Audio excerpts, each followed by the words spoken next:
ಬೆಡಕಿಹಾಳ ಗ್ರಾಮದ ಸೇತುವೆಯ ಸುರಕ್ಷತಾ ತಡೆಗೋಡೆಗಳಿಗೆ ತುರ್ತು ದುರಸ್ತಿ ಅಗತ್ಯ. ಹಲವೆಡೆ ಕುಸಿದಿರುವ ಸುರಕ್ಷತಾ ತಡೆಗೋಡೆಗಳು ಭಾರೀ ವಾಹನಗಳ ಸಂಚಾರದಿಂದ ಸೇತುವೆಗೆ ಅಪಾಯ. ಜನಪ್ರತಿನಿಧಿಗಳು ಹಾಗೂ ಲೋಕೋಪಯೋಗಿ ಇಲಾಖೆಯ ನಿರ್ಲಕ್ಷ್ಯಕ್ಕೆ ಸಾರ್ವಜನಿಕರ ಆಕ್ರೋಶ.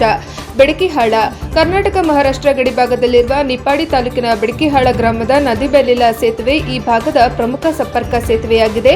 ನಿಪ್ಪಾಡಿ ಹಾಗೂ ಚಿಕ್ಕೋಡಿ ತಾಲೂಕಿನ ನೂರಾರು ಗ್ರಾಮಗಳಿಗೆ ಸಂಪರ್ಕ ಕಲ್ಪಿಸುವ ಈ ಸೇತುವೆ ಸಾವಿರಾರು ರೈತರು ಹಾಗೂ ವಾಹನ ಸವಾರರಿಗೆ ಜೀವನಾಡಿಯಾಗಿದೆ.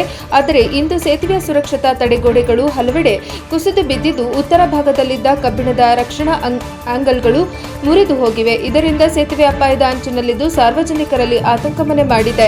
2021ರ ಭೀಕರ ಪ್ರವಾಹದ ವೇಳೆ ಸೇತುವೆಯ ಮೇಲಿನ ಅನೇಕ ಸಿಮೆಂಟ್ ತಡೆಗೋಡೆಗಳು ಕೊಚ್ಚಿ ಹೋಗಿದ್ದವು. ಸೇತುವೆಯ ಎರಡು ಬದಿಯ ರಸ್ತೆಗಳು ಹಾನಿಗೊಳಗಾಗಿದ್ದವು. ಈ ಸಮಸ್ಯೆಯನ್ನು ಹಲವು ಬಾರಿ ಮಾಧ್ಯಮಗಳ ಮೂಲಕ ಗಮನಕ್ಕೆ ತಂದರೂ ಲೋಕೋಪಯೋಗಿ ಇಲಾಖೆ ಯಾವುದೇ ಕ್ರಮ ಕೈಗೊಂಡಿಲ್ಲ ಎಂದು ಬೆಡಕಿಹಾಳ, ಶಿರದವಾಡ, ಶಮರೇವಾಡಿ ಹಾಗೂ ಜನವಾಡ ಭಾಗದ ಗ್ರಾಮಸ್ಥರು ಅಸಮಾಧಾನ ವ್ಯಕ್ತಪಡಿಸಿದ್ದಾರೆ. ಈ ಸೇತುವೆ ಮೂಲಕ ಪ್ರತಿದಿನ ಕರ್ನಾಟಕ, ಮಹಾರಾಷ್ಟ್ರ ರಾಜ್ಯಗಳ ನಡುವೆ ಸಾವಿರಾರು ಭಾರಿ ವಾಹನಗಳು ಸಂಚರಿಸುತ್ತಿವೆ. ಪ್ರಸ್ತುತ 18 ರಿಂದ 24 ಚಕ್ರಗಳ 80 ರಿಂದ 90 ಟನ್ ತೂಕದ ವಾಹನಗಳು ಸಂಚರಿಸುತ್ತಿದ್ದು ಸೇತುವೆಯ ಸಾಮರ್ಥ್ಯಕ್ಕಿಂತ ಹೆಚ್ಚಿನ ಒತ್ತಡ ಬೀಳುತ್ತಿದೆ. ಇದರಿಂದ ಭವಿಷ್ಯದಲ್ಲಿ ಅಪಾಯ ಸಂಭವಿಸುವ ಸಾಧ್ಯತೆಯನ್ನು ತಳ್ಳಿಹಾಕಲು ಸಾಧ್ಯವಿಲ್ಲ ಎಂದು ಸಾರ್ವಜನಿಕರು ಆತಂಕ ವ್ಯಕ್ತಪಡಿಸಿದ್ದಾರೆ.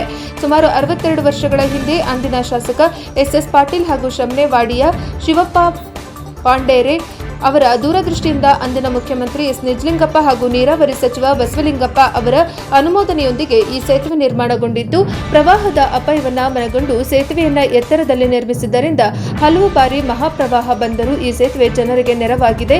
1983, 2005, 2010, 2018 ಹಾಗೂ 2021ರ ಮಹಾಪ್ರವಾಹದ ಸಂದರ್ಭದಲ್ಲಿಯೂ ಈ ಸೇತುವೆಯು ಪ್ರಮುಖ ಸಂಪರ್ಕ ಮಾರ್ಗವಾಗಿ ಕಾರ್ಯನಿರ್ವಹಿಸುತ್ತಿತ್ತು. ನಿಪ್ಪಾಣಿ, ಕಾಗಲ್ ಹಾಗೂ ಇತರೆ ಸೇತುವೆಗಳು ಮುಳುಗಿದ ಸಂದರ್ಭದಲ್ಲೂ ಬೆಡಕಿಹಾಳ ಸೇತುವೆ ಸಾವಿರಾರು ವಾಹನಗಳ ಸಂಚಾರಕ್ಕೆ ಆಸರೆಯಾಗಿದೆ.